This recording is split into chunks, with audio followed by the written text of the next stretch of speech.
Childcare providers. My name's Bella, and today I'm going to be teaching you how to make a awesome childcare resume using Canva. Canva is a free program that you can use to create all different sorts of things. One of my favorite uses is to make a really fun and creative childcare resume that you can use to help you get jobs in childcare, to find a full-time nannying position, or to become a professional babysitter. This is a great tool that you can use to compile and promote the different families that you've worked for. The great thing about Canva is that they already have a bunch of pre-designed templates that you can use.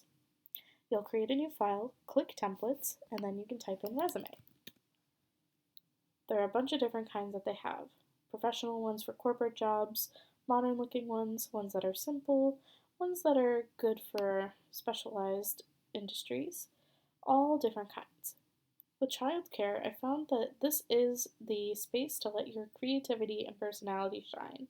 You're not applying for a corporate position, so there's no need to make a simple or plain formatted resume. Families are going to be looking at yours and gleaning your personality from them, so feel free to use a creative or colorful resume. I also definitely recommend using one where you can showcase a photo of yourself.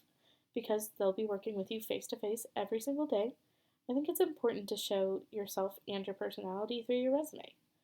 You don't have to have a picture of you in full corporate attire, just something with a nice smile that showcases your warm and friendly personality and is appropriate for families.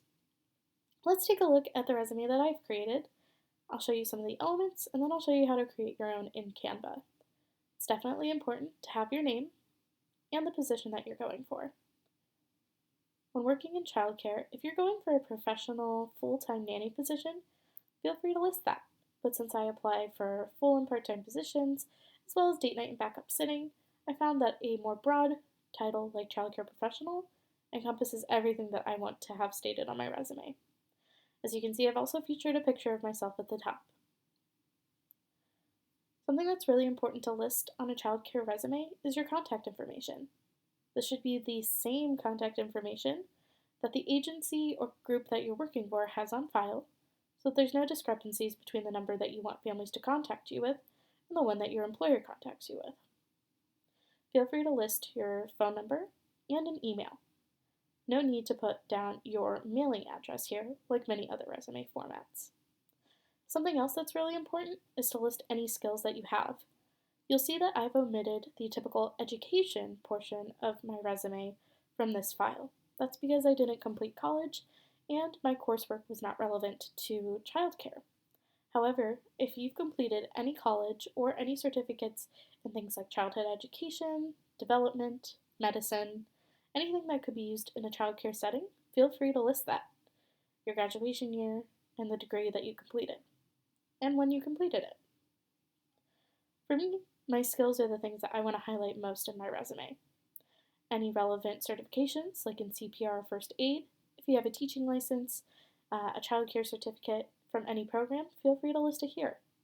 If there are things that you're good at, like for me, I like to include sign language and baby signs in my childcare.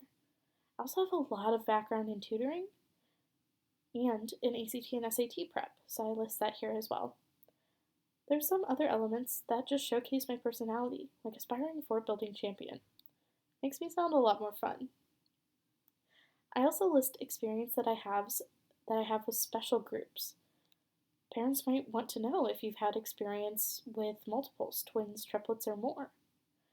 If you have experience with infants, sleep training, potty training, or kids with disabilities or chronic health conditions, kids on the spectrum, kids with past trauma that may need more trauma-informed care, you can definitely list that here. You never know what might be the piece of information or the skill that you have that sets you apart from the pack.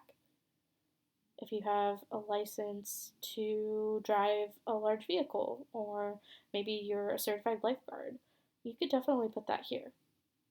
I always say it's better to have something that might not be useful than to omit something that a family's looking for. When listing your experience, you don't have to list every single job you've had. Most parents are just looking for relevant experience. That would be working with kids or other hands-on populations. So, for instance, I've worked in food service and hospitality, but you won't find that on my childcare resume. Instead, you'll find the names of families that I've been babysitting for and my experience with another relevant position when I worked with a social work group in an elementary school. For privacy, I've kept all of the information the same except for the name of the family and the phone number, so you can see exactly what my resume looks like. I start off with the last name of the family, identify how many children I was babysitting for, and their approximate ages when I started. If you've worked for a family for a long time, like I have with the Doe family, the baby is now a preschooler, the elementary school student is now in high school, but I still think it's relevant to put the ages that you started. I also put any activities or the different requirements of the job. If you did laundry, if you helped clean the house, take care of pets, did daycare drop-offs and pickups, transportation to activities, if you cooked for the family, helped do meal preparation, anything like that, definitely list it. You don't have to list specific activities you did while caring for the child, like reading books or playing games. Most families know that you'll be performing those kinds of duties, but anything besides the typical babysitter's kind of list of activities, that's definitely something you want to make note of, especially if you did any tutoring, homework help, if you did overnight sitting, if you drove them from one place to another in your vehicle. Definitely make note of that. It's also a great thing to throw in the skills section of your resume. As you can see, I've listed reliable transportation and a good driving record. Sometimes parents will even ask you about the make, model, and year of your car. It's definitely something you could let them know about. I've listed the children, the activities, and then who to call to ask more about the position. You can list the name of either parent or both if you'd like, but since the mom for this family definitely interacted with me more than the dad did, I've listed her as the contact for the family and her phone number. Make sure you ask the references from the families that you sat for previously before you list them on your resume, so they know to expect a call and can prepare some really great things to say about you and your responsibilities when you were babysitting for their family. You'll also see that in addition to the families I babysit for, I've left a section detailing any relevant work with children outside of regular babysitting. I worked at an elementary school, so I've listed the amount of students I worked with and what we did. I've also left the reference of my direct supervisor.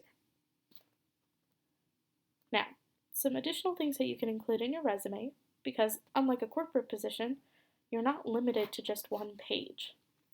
I've attached a lot of references, reviews from a babysitting app that I used while I lived in Texas. As you can see, it's only the name and the last initial of the contact for that family to preserve their privacy. It also has the date of when I sat for them and what they had to say about my skills. I've attached as many of these as possible. The nice thing is that their phone numbers aren't listed, so they wouldn't be a reference, and it maintains their privacy. If the family wants to learn more about my experience with any of these families in particular, I've also left the contact information for the community coordinator for that babysitting app, so they can call her and ask her about any of my experience with these families. Now let's talk about how to make one of these resumes. Thankfully, Canva makes it really easy. You can scroll through the resume templates, select one that you like, and move the elements around as you please. This resume is based off one of the colorful resume choices. I can't find it at the moment, but these elements are really easy to use. You can use a fun color scheme and change the color and size of these elements by just clicking and dragging them. Let's say I wanted to change the color of my resume. I'm tired of the pink. Pink background can be controlled using the Background tab. These are all free, but if you scroll down, you might find ones that aren't, like this one. You'll see that there's a watermark over it. To remove it, you can pay for the elements, but if you don't want to, just select a free one. Let's say I want to print this out, and pink ink is going to take up a lot of space. So I'm going to do this checkerboard background, or maybe I'll just do plain white. You can select the colors, just like that. Now I'll have to change the color of the text of my name. Let's pick a different color scheme this time. Let's do green. I can change all white elements to green elements, like that. Now let's say I wanted to change the color of this. I can highlight it, click it, change it to purple, let's say. And it'll change all of the elements, and you can click through. If I wanted to reshape or resize any of the elements, I can do that too.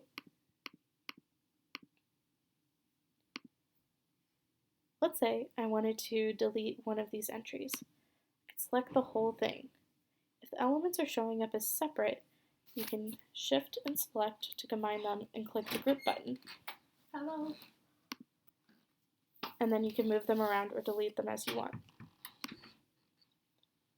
You can click and drag, you can resize, you can group and delete, and thankfully there's an undo button, so if you mess up, no big deal. When you're done creating your personalized resume, you can download it using the button at the top right-hand corner. I definitely recommend using the PDF print or the PDF standard, and it will download and you'll be able to email it from there. You can also order professional prints at a low cost by clicking the print letterheads button. And you can order them on cardstock or normal paper and they'll be delivered to your house. Thanks for checking out this tutorial. If you have any questions, feel free to let me know. Have a good day. Bye.